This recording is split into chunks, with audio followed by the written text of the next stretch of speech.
অ্যাস্ট্রোলজিতে কিছু বলে কোনো কথা হয় না, এটা অনেক কিছু। মানে একটা মানুষের জীবনের যাবতীয় সব কিছু জন্মছকের দ্বারা বিচার করে বলে দেওয়া সম্ভব।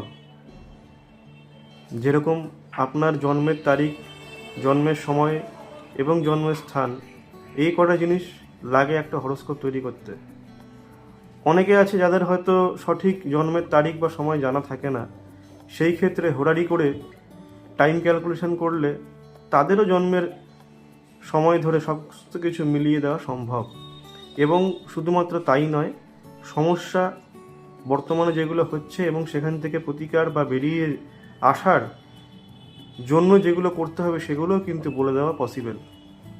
তো সেই কারণের জন্য অনেকে আছে যারা কিছু জানতে চায়, আমি বলবো কিছু না, আপনি পুরোটাই জানুন।